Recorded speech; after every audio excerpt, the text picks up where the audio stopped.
Hola a todos, vamos a empezar el tema 3, que lleva por título Series estadísticas unidimensionales. En los dos primeros temas introductorios hemos planteado, aparte de una introducción al concepto de estadística, hemos enumerado los principales conceptos que intervienen en un análisis estadístico. A continuación, en este tema 3, comenzaremos con la parte de tabulación y representación gráfica.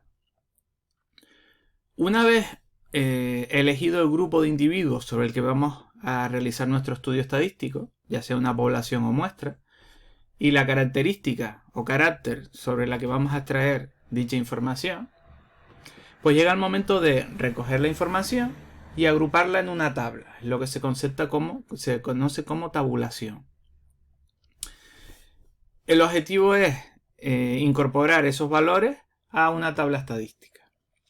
Generalmente, una tabla estadística debe reunir esa información y para construirla tenemos que tener en cuenta algunas ideas. Por un lado, tenemos que tener algún título que recoja la información sobre la medida que estamos analizando, qué carácter, y el grupo de individuos sobre el que se realiza el estudio. Por ejemplo, la altura de los estudiantes de primero de contabilidad y finanzas. ¿Qué unidades de medida se están planteando al recoger la información? Si es la altura, podría ser en centímetros, en metros, etc. Indicar claramente cuál es el encabezado o subtítulo de cada columna que interviene. Y si conocemos la fuente de los datos, también convendría ponerla debajo de la tabla. A modo de ejemplo, podemos plantear este caso sencillo. Imagínense que queremos obtener los valores de la edad de un grupo de 8 alumnos elegidos para formar parte de una muestra de primero de contabilidad y finanzas. Supongamos que los valores que tenemos recogidos son estos aquí, que serían estos 8. Lo primero que haríamos sería ordenarlos. Se ordenan de menor a mayor, fase de ordenación, y luego al ordenarlos nos damos cuenta de que hay valores que se repiten. Por tanto, una manera de resumir esa información sería especificar en una primera columna los valores diferentes que hay ordenados, 18, 19, 20, 21 y 24, y a continuación las veces que se repite cada uno de ellos. Es lo que se conoce en estadística como frecuencia absoluta. Y de esa forma, con esta tabla, recogeríamos o tabularíamos los datos obtenidos para la variable edad en la muestra de 8. En la tabla estadística, aparte de los valores y las frecuencias, se suele incorporar otro tipo de medidas, algo más complejas. Vamos a empezar a enumerar cuáles son las que intervienen o las que suelen aparecer en las distintas tablas estadísticas. Primero, frecuencia total n mayúscula no es otra cosa que el número total de valores o individuos, ¿no? En el caso anterior, sería el resultado de sumar las frecuencias, que son 8, ¿no? 8 individuos, n mayúscula sería 8. Frecuencia absoluta ya sabemos que es el número de veces que se repite cada uno de los valores diferentes de la variable, o cada una de las modalidades si fuese un atributo. Para expresar las frecuencias absolutas en proporciones, se obtienen las frecuencias relativas. Si dividimos las frecuencias absolutas n sub i minúsculas entre la frecuencia total n mayúscula, se obtienen las frecuencias relativas f sub i minúscula. Como les digo, indican la proporción de individuos que toman cada valor o cada modalidad.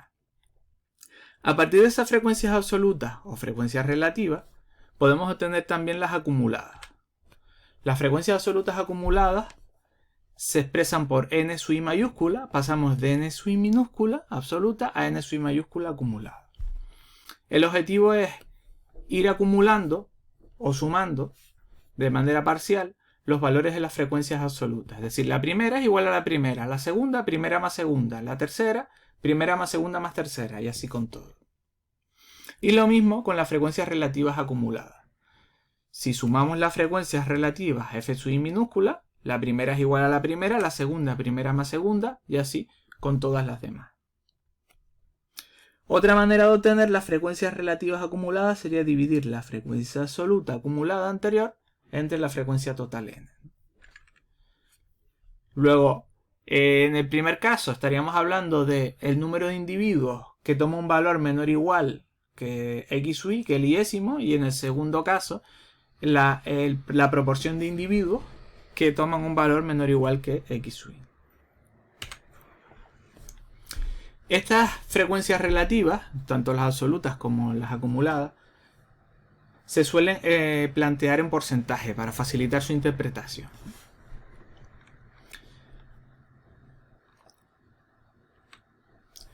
Por tanto, el formato que tendría una tabla estadística sería el siguiente.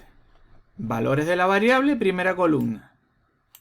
Luego frecuencias absolutas, número de veces que se repite cada valor, ¿no?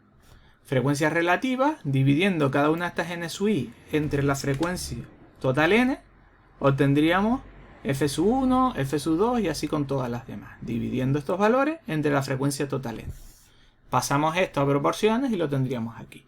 Lógicamente, si la suma de las frecuencias absolutas coincide con la frecuencia total n, la suma de las relativas, como está en proporción, tiene que dar 1. En porcentaje, el 100%, ¿no? Pasar de n sub i minúscula a n sub i mayúscula es simplemente acumular. La primera, como les digo, es igual a la primera. La segunda, primera más segunda. La tercera, primera más segunda más tercera. Y así van acumulando, de manera que cuando lleguen a la última, tendrán la suma de toda la columna que sabemos que es n. Lo mismo con las relativas acumuladas. De f sub i minúscula a f sub i mayúscula, primera es igual a primera, segunda, primera más segunda, y así las vamos acumulando. Cuando lleguemos a la última frecuencia relativa acumulada f sub k será la suma de toda la columna de f sub i minúscula, que es 1. Esas propiedades venían recogidas en la tabla anterior y así podemos aprovechar e introducir el concepto de notación de sumatorio. El sumatorio en matemáticas lo que intenta recoger es que es una suma de unos términos que tienen siempre la misma expresión, en este caso n sub i, e indicamos cuál es el primero y cuál es el último, y se van incrementando de uno en uno.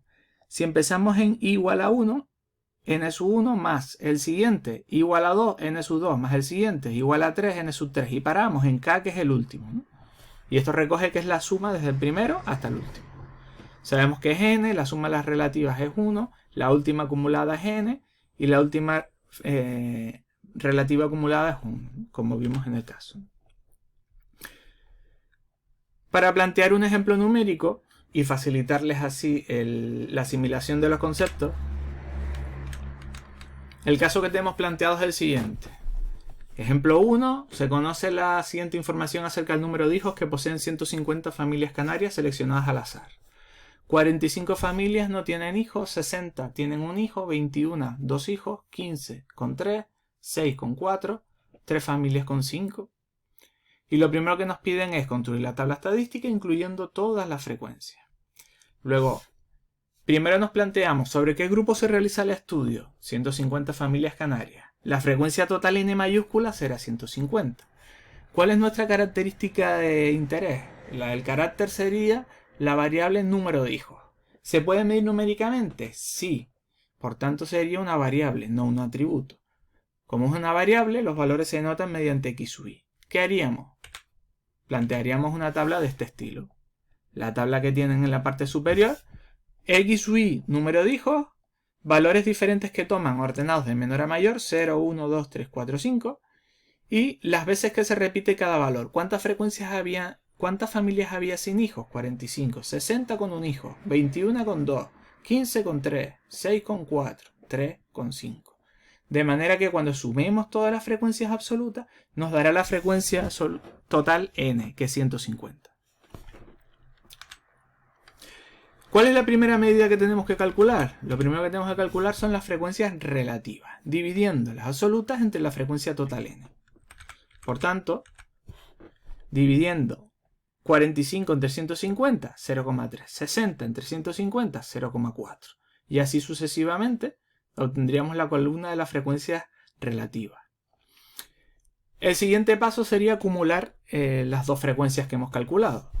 Pasar de n sub i minúscula a n sub i mayúscula es muy sencillo. Primera igual a primera, 45. Segunda, primera más segunda, 45 más 60, 105. Tercera, suma de las 3, 126. Y así sucesivamente. Cuando lleguemos a la última fila, nos dará 150, que es el total de sumar toda la columna de n sub i. Lo mismo con las relativas. Primera igual a primera, 0,3. Segunda, primera más segunda, 0,3 más 0,4, 0,7. y así sucesivamente hasta llegar a la última, que nos va a dar 1. El 100% de los individuos estaría aquí recogido.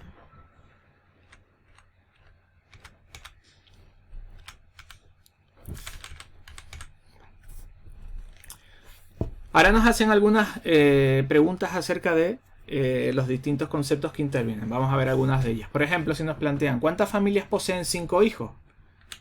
Con exactamente 5 hijos, nos iríamos aquí, número de hijos 5, 3. 3 familias con 5 hijos. Si nos preguntan, por ejemplo, ¿qué porcentaje de familias poseen 3 hijos?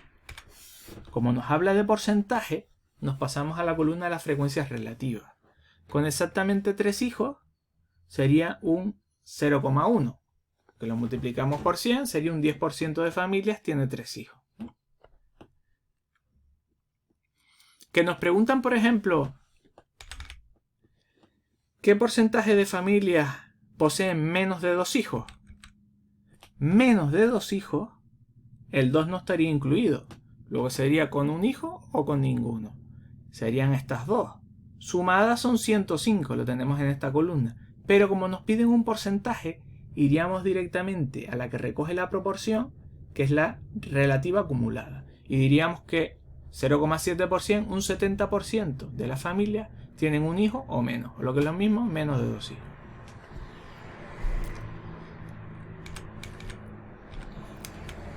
¿Qué ocurre cuando el número de filas o valores diferentes que toma la variable es elevado? En ese caso, para evitar trabajar con tablas muy extensas, lo que se hace es agrupar en intervalos. Agrupar los valores en intervalos de medida. Generalmente el formato que vamos a utilizar para los intervalos es el siguiente. Cerrado a la izquierda, es decir, el extremo inferior no entra, abierto a la derecha. El extremo superior no entra. Perdón, extremo inferior sí entra, el extremo superior no entra. De esta forma, logramos reducir las dimensiones de la tabla y facilitar su análisis. ¿Qué medidas intervienen ahora y que son exclusivas de los intervalos? Por un lado vamos a tener la amplitud del intervalo, que sería la diferencia entre los dos extremos del mismo. Digamos que sería algo así como lo que abarcan. Si el intervalo es LSUI más 1, habría que restar los dos extremos. El superior, que es mayor, menos el inferior, que es menor. LSUI más 1 menos LSUI. Luego vendría la marca de clase. Si este es mi intervalo LSUI más 1, lo que hacemos es hallar el punto medio del mismo, que va a ser el papel de representante del intervalo. Punto medio, es decir, LSUI más 1 partido por 2, la media. Aquí tendríamos la amplitud reflejada en este esquema, lo que abarca, la anchura, por así decirlo, y el punto medio. Y finalmente, vamos a añadir como última medida un indicador de el número de individuos que se concentran por unidad medida. Es lo que se conoce como densidad de frecuencia, D sub I. Dividimos la frecuencia absoluta en sub I entre la amplitud. Y de esa forma sabríamos qué intervalos tienen mayor densidad y cuáles tienen menos. Si lo llevamos a un ejemplo, necesitaríamos un caso agrupado en intervalos. El que aparece aquí como ejemplo 2 tiene la siguiente información acerca de la altura de un grupo de personas. 9 miden entre 140 y 160, 75 entre 160 y 170, 45 entre 170 y 175, y así sucesivamente. Esa información, primero tendríamos que construir la tabla estadística. La vamos a incorporar a una tabla. Definimos los distintos intervalos ordenados de menor a mayor, de manera que no se vayan solapando. Con nuestro convenio serían cerrados a la izquierda, abiertos a la derecha, con lo cual el primero sería 140, 160. Lo tenemos aquí en la parte inferior. 140, 160, caen 9 individuos. 160, 170, caen 75. Y así con todos los demás, ¿no? La información del enunciado la llevamos aquí. La frecuencia total n sería la suma de las frecuencias absolutas, que son 150 también. Construimos las frecuencias relativas, absolutas acumuladas y relativas acumuladas, como ya sabemos. Y ahora llegan las medidas específicas de los intervalos. Por ejemplo, para el primer intervalo, que es 140 160, la amplitud sería A sub I 20. restamos 160 menos 140, la amplitud A sub i sería 20. La marca de clase x sub i sería el punto medio del intervalo. 140 más 160 entre 2, 150. Y la densidad de frecuencia, 0,45 en este caso, se obtendría dividiendo el valor que le corresponde a la absoluta n sub i, que es 9, entre el valor de la amplitud, que es 20. 9 entre 20, 0,45. Y así seguimos con los demás. Por ejemplo, el 160, 170, la amplitud sería 10, 170 menos 160. La marca de clase, el punto medio, que es 1,65. Y la densidad, el resultado del cociente de 75 entre la amplitud, que es 10, 7,5. Y así iríamos obteniendo las tres medidas específicas de los intervalos. El caso de la densidad jugará un papel importante en las medidas de posición, sobre todo en el cálculo de la moda, ya lo veremos, porque si nos fijamos en la última columna, de todos los intervalos donde más individuos se concentran por unidad de medida, sería el que tiene una mayor densidad, que tiene un valor 9. Densidad 9 es el tercer intervalo, 170-175, que a pesar de no ser el más numeroso, porque sería el anterior que recoge 75 individuos, como la amplitud es más pequeña, la mitad del anterior, la concentración o densidad va a ser mayor. De análoga forma, nos podrían plantear cuestiones relativas a la interpretación de algunas de estas medidas. Por ejemplo, si nos plantean qué porcentaje de individuos miden menos de 175, yo busco el 175, de aquí hacia atrás lo tengo en este caso recogido como suma de estas tres frecuencias, frecuencia acumulada. 0,86 me indica que el 86% de los individuos mide menos de 175, ¿no? Luego ya hemos hecho una breve descripción de las medidas que intervienen en una tabla estadística, y ya que tenemos estas dos tablas podríamos intentar ver cuáles son las principales representaciones gráficas que se realizan en estadística. Tenemos un ejemplo no agrupado en intervalos y otro agrupado. El objetivo de las representaciones gráficas es proporcionar una imagen de los datos que sirva de complemento a la tabla estadística. Vamos a resumir la información de una manera más visual, con lo cual nos va a permitir detectar algún error o anomalía que no habíamos detectado al transcribir los datos. Si superponemos varios gráficos correspondientes a distintas tablas, podemos compararlas entre sí. Y hay que tener en cuenta que tiene que estar bien identificado el gráfico con un título adecuado, saber cuáles son las magnitudes que intervienen en los dos ejes, y etc. Empezamos por el primer caso, el caso no agrupado, por ejemplo, la situación que teníamos nosotros en el ejemplo, que era el número de hijos, ¿no?, de las familias canarias. Principales representaciones, la más usual es el diagrama de barra. Es decir, para cada valor diferente de la variable x, 0, 1, 2, 3, 4, 5, que los pondremos en el eje x, vamos a trazar una línea de altura n sub i o f sub i, ¿no? Aquí lo tendremos reflejado. Aparece como una barra porque en su momento fue realizado en Excel, pero nosotros, como lo vamos a hacer a mano, trazaremos una línea, ¿no? En lugar de una barra será una línea. Para el 0, una línea de altura, la correspondiente frecuencia n sub i. El 1, una línea de altura, la correspondiente frecuencia n sub i, ¿no? Y así sucesivamente. Lo mismo podríamos haber hecho con las frecuencias relativas, que facilitaría la interpretación porque sabemos que si las multiplicamos por 100 son porcentajes. Aquí observamos que donde más individuos aparecen serían en estos primeros, ¿no? La mayoría de las familias tiene un hijo o no tiene hijos, ¿no? Polígono de frecuencia. Muy sencillo. Si unimos los extremos superiores de las líneas del diagrama de barra, obtenemos el polígono de frecuencias que tenemos aquí a la derecha. Nosotros podemos aprovechar el mismo gráfico del diagrama de barra, marcar los extremos o puntos superiores y unirlos, ¿no? Y luego tendríamos el diagrama acumulativo. Ahora, si nos interesa representar las frecuencias acumuladas, podemos utilizar tanto las absolutas acumuladas como las relativas acumuladas. La idea sería la siguiente. Situamos los valores que corresponden, nos fijamos por ejemplo en las n sub i mayúsculas, que eran 45, 105, 126, etc. 45, 105, 126, ¿no? Para cada valor de la variable x trazamos un punto a la altura de la n sub i mayúscula, ¿no? También se puede hacer con f sub i, ¿no? Y a continuación se trazan segmentos paralelos al eje X entre un valor y el siguiente, ¿no? De esa forma queda como un gráfico escalonado, ¿no? En forma de escalera, que va recogiendo los incrementos que se van produciendo al pasar de un valor a otro, ¿no? Cuanto mayor sean los saltos, lógicamente, mayor serán los individuos que aparecen en cada uno de esos valores, ¿no? Los mayores valores de las frecuencias, las dos barras más altas eran las dos primeras. Los dos saltos mayores serán los dos primeros, ¿no? Y como ejemplo de las distribuciones agrupadas en intervalos, veremos el más usual es el histograma. Ahora sí que se va a considerar una barra para cada intervalo, porque ahora las tenemos agrupados en intervalos, ¿no? Para cada intervalo L sub i, L sub i más 1, vamos a trazar una barra de altura N sub i o F sub i. Normalmente, si la amplitud de los intervalos es la misma, todos tienen la misma amplitud.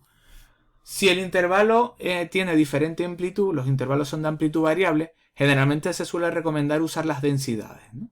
Para eliminar ese efecto de que puede tener la amplitud en el número de individuos que caen en cada intervalo.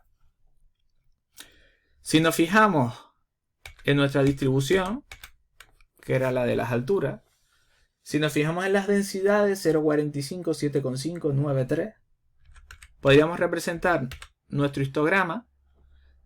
Trazamos en el eje X los distintos intervalos, de nuevo teniendo cuidado porque este también está hecho en Excel, nosotros los que haremos en clase, mantendremos la misma escala, ¿no? Si es 140, 160, 160, 170, se mantendrá la anchura de la barra según la amplitud del mismo, ¿no? Lógicamente 170 a 175 tiene que medir la mitad que el 160 a 170. Pero es para que se vea la idea, ¿no? Luego aquí consideramos barras de altura a las densidades, ¿no? La mayor densidad era 9, que correspondía a este intervalo. Aquí se van a concentrar más individuos por unidad de medida. De manera análoga al caso no agrupado, si marco los puntos medios superiores de las barras, y los unimos mediante un polígono, se obtiene el polígono de frecuencia, ¿no? No hace falta crear un gráfico aparte, podemos aprovechar el mismo y superponerlo, ¿no? Unimos esto y tendríamos el polígono de frecuencia. Si lo que nos interesa es representar las acumuladas, el correspondiente gráfico que tenemos aquí es el acumulativo. Polígono acumulativo lo que hace es considerar al final de cada intervalo, es muy importante, al final de cada intervalo, un punto de altura N sub i mayúscula o F sub i mayúscula. Y luego esos puntos los unimos partiendo del origen. Es decir, si vamos a utilizar las N sub i mayúsculas, que serían 9, 84, 129, primero las marcamos, ¿no? 9, 84, 129, así sucesivamente. Pero los vamos a marcar al final del intervalo, que es donde se recogen todos los individuos de cada intervalo. Al final del primer intervalo, que es 140, 160, ponemos el 8. Trazamos el punto. Al final del segundo intervalo, el valor del N sub i. Al final del tercero, el valor del N sub i, 180, 175. Al final del otro intervalo, así. Y así sucesivamente.